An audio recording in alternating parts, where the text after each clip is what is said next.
gawin ko.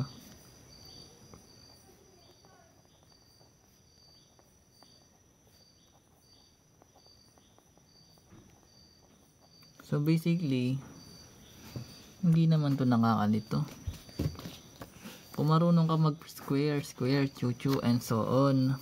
So kunyari, meron tayong given like y is equals to, or f of x, pares lang yan sa f of x ha.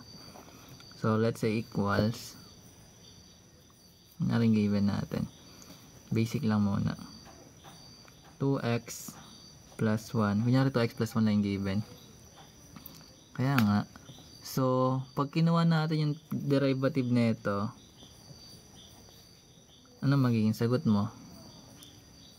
So basically, yung first derivative nito is 2 na lang, 'di ba? Kasi derivative ng 2x is 2. And derivative ng constant is 0. So ibig sabihin ito yung magiging sagot natin pag ginamitan natin ng rules. So pero pag ginamitan natin siya ng limit definition, bali yung formula kasi nun is the limit, kung x plus, ano ba ginagamit nyo? H? H pala eh. The limit ng function natin, pero yung papalit natin is x plus h, then minus yung function mismo, all over yung h as h approaches to 0. So bali ganito yung gagamitin mo. Pero yung iba kasi delta yung ginagamit, delta x. Anyways, kung h din yung ginagamit, pwede naman. Ang asok. Okay. So ayun, pwede pares lang yun eh. Bali yung pinalit mo lang naman dun, yung instead na h yung ginamit mo, delta x yung ginamit dun. Pero pares lang yun. Oo. So meron tayo nito.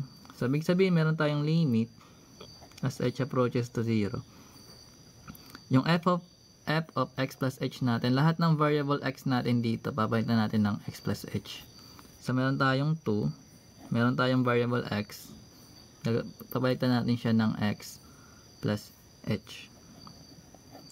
Then may plus 1 pa doon, so lagay natin yung plus 1. Ito yung sa una guys. Dito to sa f of x plus h. Pero meron tayong minus yung function natin mismo na f of x, that is 2x plus 1. Kakopy mo lang yun over yung h natin. Ganun siya ginagawa. Then simplify mo to.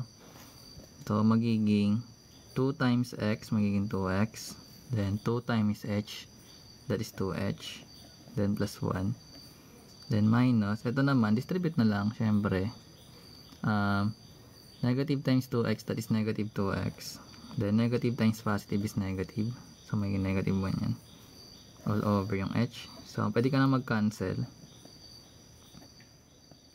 So maka-cancel dito yung 2x, pati yung negative 2x, kasi magkaiba sila ng sign. Cancel, cancel, meron kang plus 1, merong minus 1, maka-cancel din, maka-cancel din. So bali matitira is yung limit as h approaches to 0, 2h over h. So remember, pag nag-divide ng parehas na variable, maka-cancel na yan. So magiging to na lang. So wala kang i-substitute. So ito pa rin magiging sagot mo. So ganun siya ginagawa kung ito yung given. Gets?